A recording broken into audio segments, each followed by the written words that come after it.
사랑의 샘 평화의 소리 KCR 뉴질랜드 뉴스입니다. 전염병 학자인 마이클 베이커 교수는 기록적인 사례 수는 오미크론의 진정한 확산을 보여주지 못하고 있다고 말하면서 실제 숫자는 공식 수치의 10배에 이를 수 있다고 경고했습니다. 일요일에 810건의 사례가 보고됐으며 이는 전날의 거의 2배입니다. 베이커 교수는 이 수치가 뉴질랜드 사람들이 익숙했던 것과는 다르지만 실제 숫자는 8,000건 이상일 수 있다고 말했습니다. 그는 감염된 대부분의 사람들은 특히 백신 접종을 많이 받았을 때 증상이 거의 없고 많은 사람들이 증상이 전혀 나타나지 않지만 여전히 바이러스를 전염시킬 수 있다며 감염 기록이 지연되면 그 숫자도 왜곡될 수 있다고 지적했습니다. 베이커 교수는 지난달 공개된 정부의 오미크론 관리 계획에 2단계로의 이동이 임박했다고 밝혔습니다. 2단계에서 초점은 확산을 늦추는 동시에 중요한 서비스, 비즈니스와 경제에 필요한 것들을 균형 있게 유지하는 데 있습니다. 양성인 경우 자가 격리 기간이 14일에서 10일로 줄어들고 접촉자는 7일 동안 집에 있어야 합니다. 밀접 접촉한 필수 작업자들은 신속 항원 검사에서 음성이 나오면 격리할 필요가 없습니다. 전문가들은 어제 코비드19 일일 확진자가 거의 2배 가까이 증가한 후 코비드19 추가 백신 접종 자격이 있는 사람들에게 가능한 빨리 접종할 것을 촉구하고 있습니다.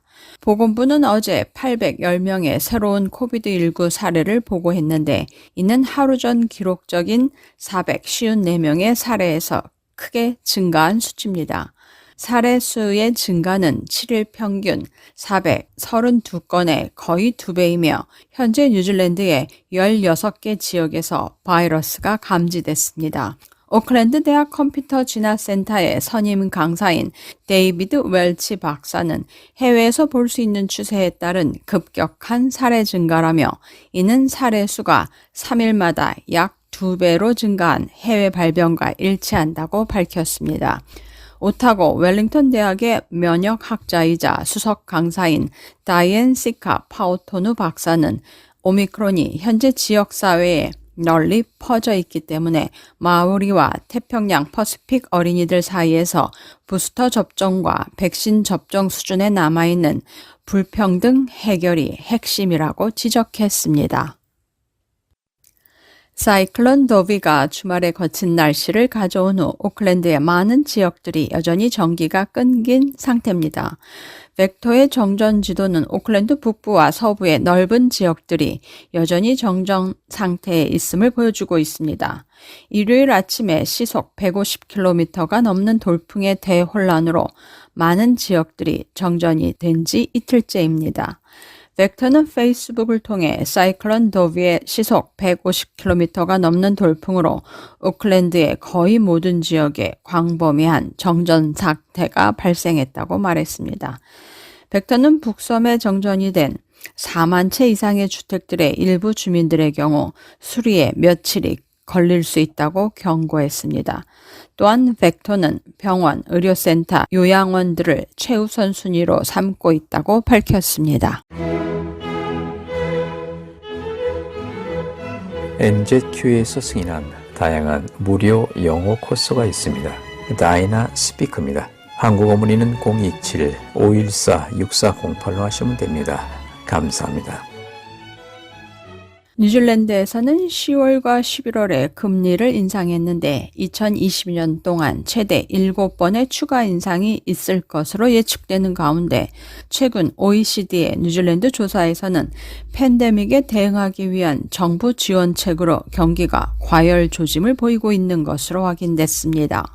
정부 부양책으로 코비드 이전 수준으로 빠르게 회복할 수 있었지만 가계 부채를 가처분 소득의 169%로 상승시키고 집값은 지속 불가능한 수준으로 끌어올리는 결과를 낳았습니다. OECD는 만약 정부가 국경을 개방하고 지출을 억제하려는 움직임을 보이지 않는다면 금리는 뉴질랜드 경제를 경착륙에 빠뜨릴 위험이 있는 수준으로 인상돼야 할 수 있다고 경고했습니다. 뉴질랜드 대부분의 지역에서 주거용 부동산 가격이 계속 상승하고 있지만 지난해의 급격한 증가 속도에는 미치지 못하고 있습니다. 쿼터블 밸류 주택가격 지수에 따르면 지난 3개월간의 판매 실적을 기준으로 지난 1월 말 뉴질랜드 주택의 평균 가격은 106만 3,765달러로 12월 말보다 1만 450달러 상승했습니다. 다만 작년 12월까지의 3개월 동안 7.8%에서 지난 1월 말까지의 3개월 동안 부동산 가격 상승률은 6.1%로 하락했습니다.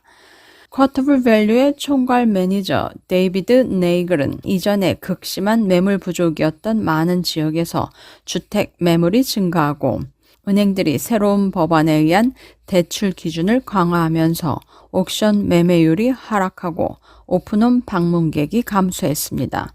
네이글은 지난해와 같은 두 자릿수의 분기별 가격 상승률을 보지 못할 것이지만 부동산 가격 하락도 크지 않을 것으로 예측했습니다. 생활비가 기록적인 속도로 증가하고 있습니다. 정확히 음식, 휘발유, 집세, 그리고 주택담보대출과 같은 기본적인 것에 지난 12개월 동안 4,000달러에서 5,000달러 정도를 더 지출하고 있습니다. 가격 상승을 처음 느낄 수 있는 곳은 보통 슈퍼마켓 계산대와 주유소로 계산대에서는 평균적으로 1년에 360달러가 더 지출됐으며 주유소에서는 1년에 678달러가 더 지불됐습니다. 주거비는 임대료가 1년 사이 2,600달러 상승했고 1주택 소유자의 경우 주택담보대출 비용이 1년에 3,952달러 상승했습니다. 경제학자 브래드 올스는 많은 가정이 필수 제품 구입에 주당 70에서 100달러를 더 지불하는 것으로 보인다고 말했습니다. 오늘의 환율 정보입니다. 뉴질랜드 달러와 대비 원화의 기준 환율은 797원 55전, 한국에서 보낼 때 805원 52전, 한국에서 받을 때 789원 58전입니다.